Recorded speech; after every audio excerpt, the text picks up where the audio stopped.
ஓம் சாந்தி.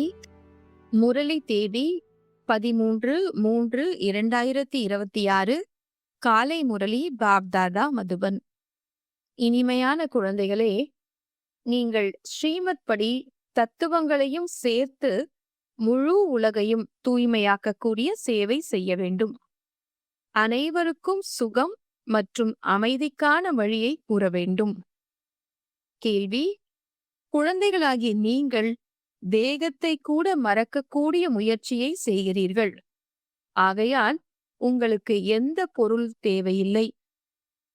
பதில்: சித்திரங்கள் தேவையில்லை.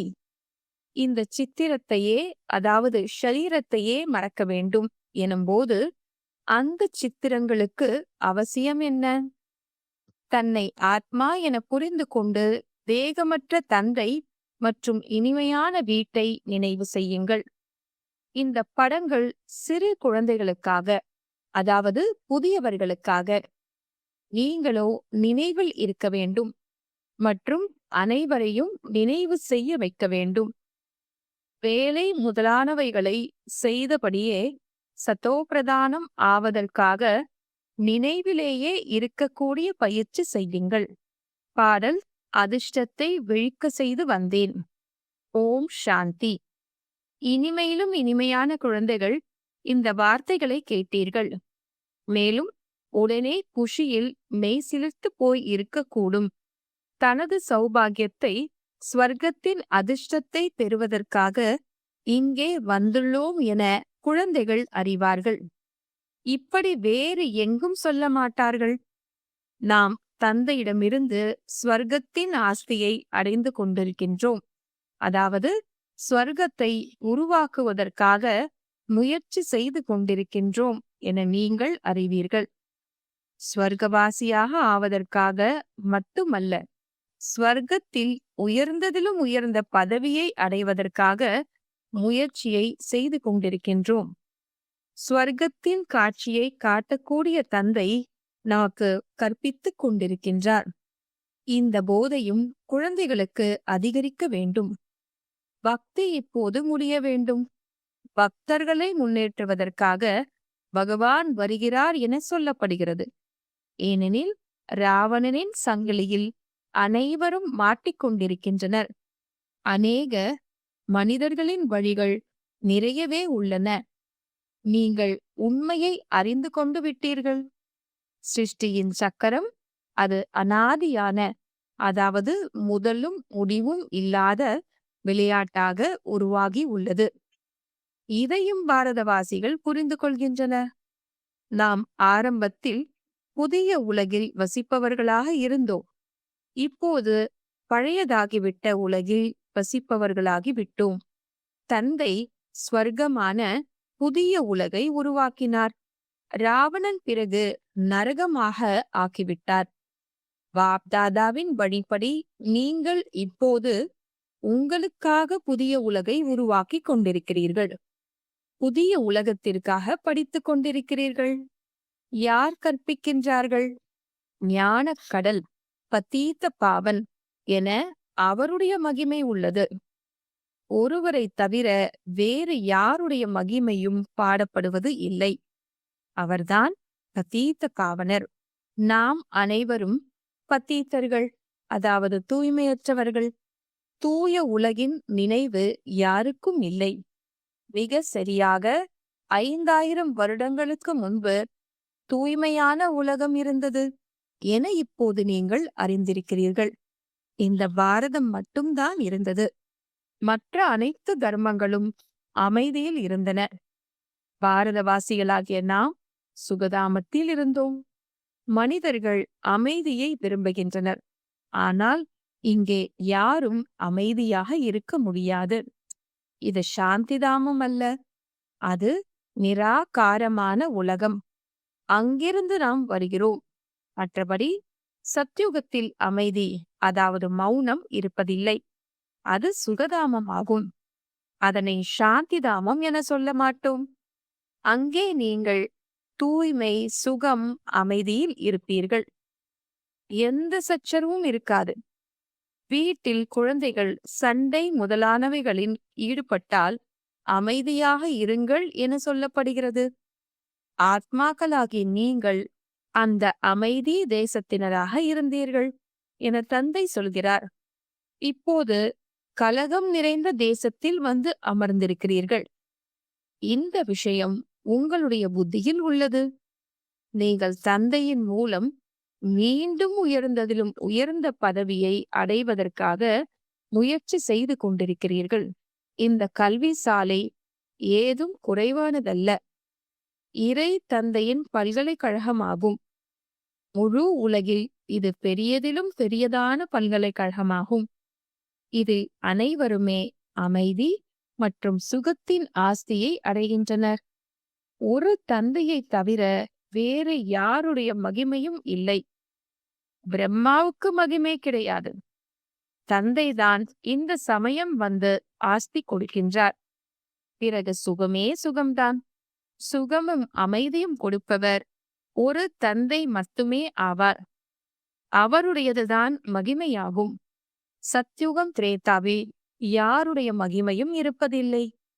அங்கேயோ ராஜ்யம் நடந்து கொண்டிருக்கும். நீங்கள் ஆஸ்தியை அடைந்து விடுவீர்கள். மற்ற அனைவரும் சாந்தி தாமத்தில் இருப்பார்கள். மகிமை யாருக்கும் கிடையாது. கிறிஸ்து தர்மத்தை ஸ்தாபனை செய்யலாம். அதனை செய்யவே வேண்டும். தர்மத்தை ஸ்தாபனை செய்கிறார், எனினும் கீழே இறங்கியே செய்கிறார். மகிமை என்னவாக இருந்தது? மகிமை ஒருவருக்கு மட்டுமே ஆகும். அவரை பதீத்த பாவனரே, விடுவிப்பவரே என சொல்லி அழைக்கின்றனர். அவருக்கு கிறிஸ்து, புத்தர் முதலானவர்கள் நினைவில் வருவார்கள் என்பது கிடையாது. எனினும் கூட ஒரே ஒரு இறை தந்தையே என ஒருவரை நினைவு செய்கின்றனர். சத்யுகத்திலோ யாருடைய மகிமையும் இருப்பதில்லை. பின்னர் இந்த தர்மங்கள் தொடங்கும் போது தந்தையின் மகிமையை பாடுகின்றனர் மற்றும் பக்தி தொடங்குகிறது. நாடகம் எப்படி உருவாகியுள்ளது, சக்கரம் எப்படி சுற்றுகிறது என்பதை தந்தையின் குழந்தைகளாக ஆனவர்கள்தான் அறிவார்கள். தந்தை படைப்பவர் ஆவார். புதிய சிருஷ்டியாகிய சொர்க்கத்தை படைக்கிறார். ஆனால் அனைவருமே சொர்க்கத்தில் வர முடியாது. நாடகத்தின் ரகசியத்தை புரிந்து கொள்ள வேண்டும். தந்தையிடமிருந்து சுகத்தின் ஆஸ்தி கிடைக்கிறது. இந்த சமயத்தில் அனைவருமே துக்கம் மிக்கவராக உள்ளனர். அனைவரும் திரும்ப செல்ல வேண்டும். பிறகு சுகத்தில் வருவீர்கள். குழந்தைகளாகிய உங்களுக்கு மிகவும் நல்ல நடிப்பு கிடைத்திருக்கிறது. எந்த தந்தைக்கு இவ்வளவு மகிமை உள்ளதோ அவர் இப்போது வந்து நம் முன்னால் அமர்ந்திருக்கின்றார். மேலும் குழந்தைகளுக்கு புரிய வைக்கின்றார். அனைவருமே குழந்தைகள் அல்லவா? தந்தை எப்பொழுதும் மகிழ்ச்சி மிக்கவராக இருக்கின்றார். உண்மையில் லௌகீக தந்தையை இப்படியும் சொல்ல முடியாது. ஒருவேளை அவர் மகிழ்ச்சியானவராக ஆகினார் என்றால் பின்னர் மகிழ்ச்சியற்றவராகவும் ஆக வேண்டியிருக்கும். பாபாவோ இவை அனைத்திற்கும் அப்பாற்பட்டவர். பாபாவின் மகிமையே இந்த சமயத்தில் உங்களின் மகிமையும் ஆகும். பின்னர் எதிர்காலத்தில் உங்களின் மகிமை தனிப்பட்டது ஆகும். தந்தை எப்படி ஞானக்கடலாக இருக்கின்றாரோ அதுபோல் நீங்களும் இருக்கிறீர்கள். உங்களுடைய புத்தியில் சிருஷ்டி சக்கரத்தின் ஞானம் இருக்கிறது. தந்தை சுகக்கடலாக இருப்பவர் என அறிவீர்கள். அவரிடமிருந்து அளவற்ற சுகம் கிடைக்கிறது. இந்த சமயத்தில் நீங்கள் தந்தையிடமிருந்து ஆஸ்தியை அடைந்து கொண்டிருக்கிறீர்கள். தந்தை குழந்தைகளுக்கு உயர்ந்த கர்மத்தை கற்றுக் கொடுத்து கொண்டிருக்கின்றார். இந்த லக்ஷ்மி நாராயணர் போல் இவர்கள் கண்டிப்பாக முந்தைய பிறவியில் நல்ல கர்மங்கள் செய்திருக்கின்றனர். அதனால் இந்த பதவியை அடைந்தனர். இவர்கள் எப்படி பதவியை அடைந்தனர் என உலகில் யாருக்கும் தெரிவதில்லை. குழந்தைகளாகி நீங்கள் இப்படி ஆகிக் கொண்டிருக்கிறீர்கள் என தந்தை சொல்கிறார். நாம் இப்படி இருந்தோம், இப்போது இப்படி ஆகிக் கொண்டிருக்கிறோம் என உங்களுடைய புத்தியில் வருகிறது. தந்தை அமர்ந்து கர்மம், அக்கர்மம் விக்கர்மத்தின் ஆழமான விளைவுகள் குறித்து புரிய வைக்கிறார். அதன் மூலம் நாம் இப்படி ஆகிக் கொண்டிருக்கின்றோம். ஸ்ரீமத் கொடுக்கின்றார் எனும்போது ஸ்ரீமத் பற்றி தெரிந்து கொள்ள வேண்டும் அல்லவா? ஸ்ரீமத்தின் மூலம் தத்துவங்களுடன் சேர்ந்து முழு உலகையும் உயர்வாக ஆக்குகிறார். சத்யுகத்தில் அனைத்துமே உயர்வானதாக இருந்தன. அங்கே சச்சரவுகள் அல்லது புயல் காற்று முதலானவை எதுவும் ஏற்படுவது இல்லை. அதிக குளிரும் இருக்காது, அதிக வெப்பமும் இருக்காது. எப்போதும் வசந்த காலம் இருக்கும். அங்கே நீங்கள் எவ்வளவு சுகமிக்கவர்களாக இருக்கிறீர்கள். இறைவன் மலர் தோட்டத்தை, அதாவது ஸ்வர்க்கத்தை ஸ்தாபனை செய்கிறார் என அவர்கள் சொல்கின்றனர். ஆக அதில் உயர்ந்த பதவியை அடைவதற்காக முயற்சி செய்ய வேண்டும். தாய் தந்தையை பின்பற்றுங்கள் என எப்போதும் பாடப்படுகிறது. தந்தையை நினைவு செய்வதன் மூலம் பாவ கர்மங்கள் அழியும். மேலும் பிறகு தந்தையுடன் ஆத்மாக்களாகிய நாம் சேர்ந்து செல்ல போகின்றோம். ஸ்ரீமத் படி நடந்து அனைவருக்கும் பாதை காட்ட வேண்டும். எல்லைக்கு அப்பாற்பட்ட தந்தை ஸ்வர்க்கத்தை படைப்பவராவார். இப்போது நரகமாக இருக்கிறது. கண்டிப்பாக நரகத்தில் ஸ்வர்க்கத்தின் ஆஸ்தியை கொடுத்திருப்பார். இப்போது 84 பிறவிகள் முடிந்து பிறகு நாம் ஸ்வர்க்கத்தில் முதல் பிறவியை எடுக்க வேண்டும். உங்களுடைய லட்சியம், குறிக்கோள் முன்னால் இருக்கிறது.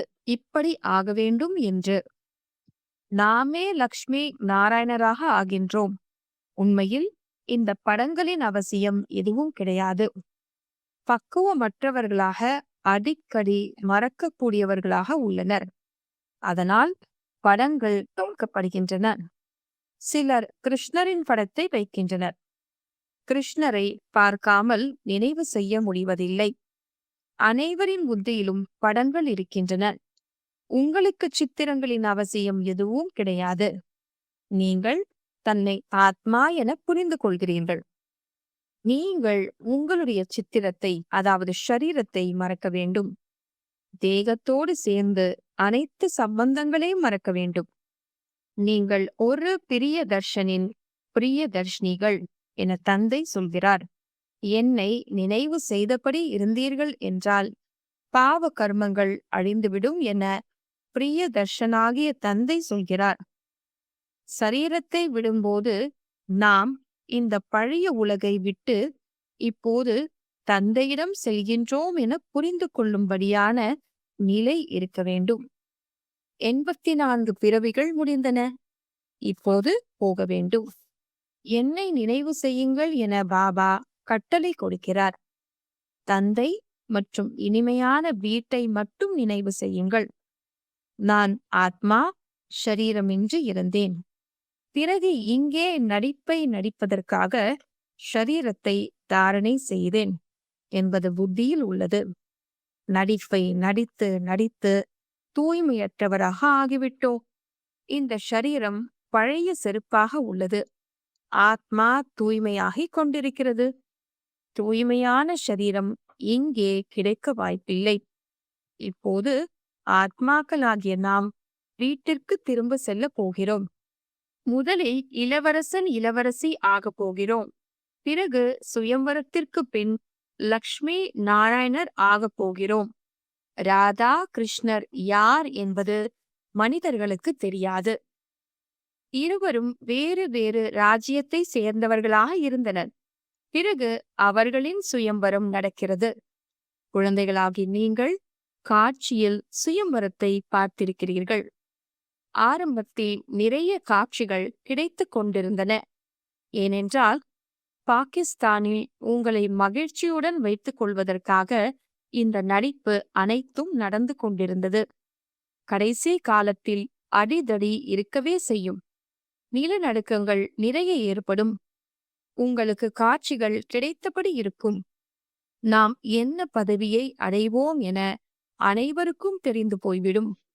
பிறகு யார் குறைவாக படித்தனரோ அவர்கள் மிகவும் வருந்துவார்கள். நீங்களும் படிக்கவில்லை, பிறரையும் படிக்க வைக்கவும் இல்லை. நினைவிலும் இருக்கவில்லை. என தந்தை சொல்வார். நினைவின் மூலம்தான் சத்தோ பிரதானமாக ஆக முடியும். தூய்மையற்றவர்களை தூய்மைப்படுத்துபவர் தந்தைதான் ஆவார். என்னை மட்டும் நினைவு செய்தீர்கள் என்றால் துரு நீங்கிவிடும் என தந்தை சொல்கிறார்.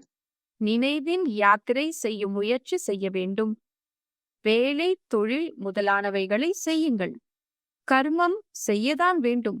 ஆனால் புத்தியின் தொடர்பு அங்கே இருக்க வேண்டும். தமோ பிரதானத்திலிருந்து சத்தோ பிரதானமாக இங்கே ஆக வேண்டும். இல்லற விஷயங்களில் இருந்தபடி நீங்கள் என்னை நினைவு செய்யுங்கள். அப்போதுதான் நீங்கள் புதிய உலகின் எஜமானன் ஆவீர்கள். தந்தை வேறு எந்த கஷ்டமும் கொடுப்பதில்லை. உங்களுக்கு மிகவும் சுலபமான எளிய வழியையே கூறுகிறார். சுகதாமத்தின் எஜமானர் ஆவதற்காக என்னை மட்டும் நினைவு செய்யுங்கள். இப்போது நீங்கள் நினைவு செய்யுங்கள். தந்தை கூட நட்சத்திரம் போல் இருப்பவர். மனிதர்கள் அவரை சர்வசக்திவான், ஒளிமயமானவர் என சொல்கின்றனர். மனித சிருஷ்டியின் விதை ரூபமாக இருக்கிறேன் என தந்தை சொல்கிறார். விதையாக இருப்பதால் சிருஷ்டியின் முதல் இடைக்கடையை அறிவேன். நீங்கள் விதை அல்ல, நான் விதையாக இருக்கிறேன். ஆகையால் என்னை ஞானக்கடல் என சொல்கின்றனர். மனித சிருஷ்டியின் சைத்தன்யமான, அதாவது உயிரோட்டமிக்க விதையாக இருக்கிறார். அவருக்கு இந்த சிருஷ்டி சக்கரம் எப்படி சுற்றுகிறது என கண்டிப்பாக தெரிந்திருக்கும். ரிஷி முனிவர்கள் யாருக்கும் படைப்பவர் மற்றும் படைப்பின் முதல் இடை கடைசி பற்றி தெரியாது. ஒருவேளை குழந்தைகளுக்கு தெரியும் என்றால் அவரிடம், அதாவது தந்தையிடம் செல்ல தாமதமாகாது. ஆனால் தந்தையிடம் செல்லும் வழி யாருக்கும் தெரியாது. தூய்மையான உலகத்திற்கு தூய்மையற்றவர்கள் எப்படி செல்ல முடியும்? ஆகவே காமம் என்ற மிக பெரிய எதிரியின் மீது வெற்றி அடையுங்கள் என தந்தை சொல்கின்றார். இதுவே முதல் இடை கடைசி துக்கத்தை கொடுப்பதாகும்.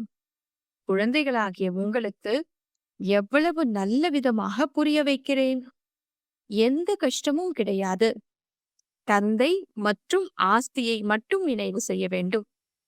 தந்தையின் நினைவு, அதாவது யோகத்தின் மூலம் பாவங்கள் பஸ்பமாகும். ஒரு வினாடியில் தந்தையிடமிருந்துதான் ராஜ்யம் கிடைக்கிறது. குழந்தைகள் ஸ்வர்க்கத்திற்கு வரக்கூடும். ஆனால் ஸ்வர்க்கத்திலும் கூட உயர்ந்த பதவி அடைய வேண்டும். அதற்காக முயற்சி செய்ய வேண்டும். ஸ்வர்க்கத்திற்கு செல்லவே வேண்டும். கொஞ்சம் கேட்டாலும் கூட தந்தை வந்துள்ளார் என புரிந்து கொள்வார்கள். இது அதே மகாபாரத சண்டை என இப்போதும் கூட சொல்கின்றனர். கண்டிப்பாக தந்தையும் கூட இருப்பார். அவர் குழந்தைகளுக்கு ராஜயோகம் கற்பிக்கின்றார். நீங்கள் அனைவரையும் எழுப்பியபடி இருக்கிறீர்கள். யார் பலரை எழுப்புகிறார்களோ அவர்கள் உயர்ந்த பதவி அடைவார்கள். முயற்சி செய்ய வேண்டும். அனைவரும் ஒரே மாதிரியாக முயற்சியாளராக இருக்க முடியாது. பாடசாலை மிக பெரியதாகும். இது உலக பல்கலைக்கழகம். முழு உலகத்தையும் சுகதாமம் மற்றும் சாந்தி தாமமாக ஆக்க வேண்டும். இப்படிப்பட்ட ஆசிரியர் எப்போதாவது இருப்பாரா? உலகம் என்பது முழு உலகத்தையும் குறிக்கிறது. தந்தைதான் முழு உலகின் மனிதர்களை சத்தோ பிரதானமாக ஆக்குகிறார், அதாவது ஸ்வர்க்கத்தை உருவாக்குகிறார். பக்தி மார்க்கத்தில் கொண்டாடப்படும் பண்டிகைகள் அனைத்தும் இப்போதுள்ள சங்கம யுகத்தினுடையது ஆகும். சத்யுகம், திரேதாயுகத்தில் எந்த பண்டிகைகளும் இருக்காது. அங்கே பலனை அனுபவிப்பார்கள். பண்டிகைகள் அனைத்தும் இங்கே கொண்டாடுகின்றனர். ஹோலி மற்றும் துரியா எனும் பண்டிகைகள் இந்த ஞானத்தின் விஷயங்களாகும். கடந்து சென்ற விஷயங்களை பண்டிகைகளாக பிற்காலத்தில் கொண்டாடியபடி வந்தனர். அனைத்தும் இந்த சமயத்தினுடையது ஆகும். ஹோலியும் கூட இந்த சமயத்தினுடையது ஆகும். இந்த 100 வருடங்களுக்குள் அனைத்து விஷயங்களும் நடந்து விடுகின்றன. சிருஷ்டியும் கூட புதியதாக ஆகிவிடுகிறது. நாம் பல முறை சுகத்தின் ஆஸ்தியை எடுத்தோம், பிறகு இழந்தோம். நீங்கள் அறிவீர்கள். நாம் மீண்டும் தந்தையிடமிருந்து ஆஸ்தியை எடுத்துக் கொண்டிருக்கின்றோம் என்று குஷி ஏற்படுகிறது. பிறருக்கு கூட வழிகாட்ட வேண்டும். நாடகத்தின்படி ஸ்வர்க்கத்தின் ஸ்தாபனை கண்டிப்பாக ஏற்பட வேண்டும். பகலுக்கு பின் இரவு, இரவுக்கு பின் பகல் வருவது போல கலியுகத்திற்கு பின் சத்யுகம் கண்டிப்பாக வர வேண்டும். இனிமையிலும் இனிமையான குழந்தைகளின் புத்தியில் குஷியின் முரசு ஒலிக்க வேண்டும். இப்போது நேரம் முடியப் போகிறது. நாம் திரும்பி செல்கிறோம் சாந்தி தாமத்திற்கு. இது கடைசி பிறவியாகும். கர்ம போகத்தை அனுபவிப்பது கூட குஷியில் லேசாகி விடுகிறது. கணக்கு வழக்குகள் கொஞ்சம் அனுபவிப்பதன் மூலமும் கொஞ்சம் யோக பலத்தின் மூலமும் முடிய வேண்டும். தந்தை குழந்தைகளுக்கு ஆறுதல் தருகிறார். உங்களுடைய சுகத்தின் நாட்கள் வந்து கொண்டிருக்கின்றன. தொழில் முதலானவைகளையும் செய்ய வேண்டும். ஷரீர நிர்வாகத்திற்காக பணம் தேவைப்படும் அல்லவா? தொழில் செய்பவர்கள் தர்மத்திற்காக பணத்தை ஒதுக்குகின்றனர் என பாபா புரிய வைத்துள்ளார். அதிகமாக செல்வம் சேரும் என்றால் அதிக தானம் கொடுப்போம் என புரிந்து கொள்கின்றனர். சிலர் 2 பைசா கூட கொடுக்கின்றனர். அதற்கு ஈடாக 21 பிறவிக்கு நிறைய கிடைத்து விடுகிறது. முன்னர் நீங்கள் செய்து கொண்டிருந்த தான புண்ணியத்திற்கு பிரதிபலனாக அடுத்த பிறவியில் கிடைத்து கொண்டிருந்தது. இப்போதோ 21 பிறவிக்கு ஈடாக கிடைக்கிறது. முன்னர் சாது சந்நியாசிகளுக்கு கொடுத்து கொண்டிருந்தீர்கள்.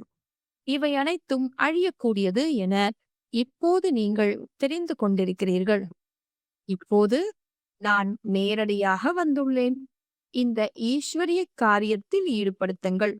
அப்போது உங்களுக்கு 21 பிறவிக்கு ஆஸ்தி கிடைத்துவிடும். முன்னர் நீங்கள் மறைமுகமாக கொடுத்து கொண்டிருந்தீர்கள். இது நேரடியாக கொடுப்பது. மற்றபடி உங்களுடைய அனைத்தும் முடிந்துவிடப் போகிறது. பணம் இருந்தால் சென்டர்களை, அதாவது சேவை மையங்களை திறந்தபடி செல்லுங்கள். உண்மையான கீதா பாடசாலை என்ற வார்த்தைகளை எழுதி போடுங்கள்.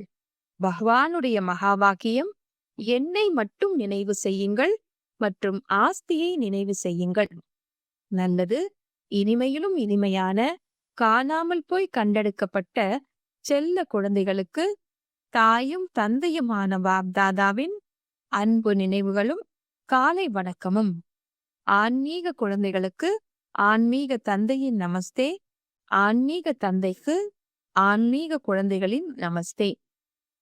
தாரணைக்கான முக்கிய சாரம்: தந்தைக்கு சமமாக மகிமைக்கு தகுதியானவராக ஆவதற்காக தந்தையை பின்பற்ற வேண்டும். இரண்டாவது, இது கடைசி பிறவியாகும். இப்போது வீடு திரும்ப வேண்டும். ஆகையால் குஷியில் மனதிற்குள் முரசொலித்தபடி இருக்க வேண்டும். கர்ம போகத்தை கர்ம யோகம், அதாவது தந்தையின் நினைவின் மூலம் குஷியுடன் முடிக்க வேண்டும். வரதானம்: குழந்தை மற்றும் எஜமான் என்ற நினைவின் மூலம் அனைத்து பொக்கிஷங்களுக்கும் அதிகாரி, பிராப்தி நிறைந்தவர் ஆகுக. குழந்தை மற்றும் எஜமானன் என்ற நினைவின் மூலம் அனைத்து பொக்கிஷங்களுக்கும் அதிகாரி, பிராப்தி நிறைந்தவர் ஆகுக. விளக்கம்: நான் தந்தையின் அனைத்து பொக்கிஷங்களுக்கும் குழந்தை மற்றும் எஜமானனாக இருக்கிறேன். இயற்கையான யோகி, இயற்கையான சுயராஜ்ய அதிகாரியாக இருக்கிறேன். இந்த நினைவின் மூலம் அனைத்து பிராப்திகளும் நிறைந்தவர் ஆகுங்கள். இந்த பாடல் சதா பாடிக்கொண்டே இருங்கள். எதை அடைய வேண்டுமோ அதை அடைந்து விட்டேன். இழந்தேன், அடைந்தேன், இழந்தேன், அடைந்தேன் என்ற விளையாட்டு விளையாடாதீர்கள். அடைந்து கொண்டிருக்கிறேன், அடைந்து கொண்டிருக்கிறேன். இது அதிகாரியின் வார்த்தை அல்ல. யார் சம்பன்ன தந்தையின் குழந்தைகளோ நேரடி குழந்தைகளாக இருக்கிறார்களோ அவர்கள் வேலைக்காரர்களைப் போன்று முயற்சி செய்ய முடியாது. ஸ்லோகன்: யோக பலத்தின் மூலம் கர்ம கணக்குகளின் மீது வெற்றி அடைய வேண்டும். இதுவே சிரேஷ்ட முயற்சியாகும். யோக பலத்தின் மூலம் கர்ம கணக்குகளின் மீது வெற்றி அடைய வேண்டும். இதுவே சிரேஷ்ட முயற்சியாகும்.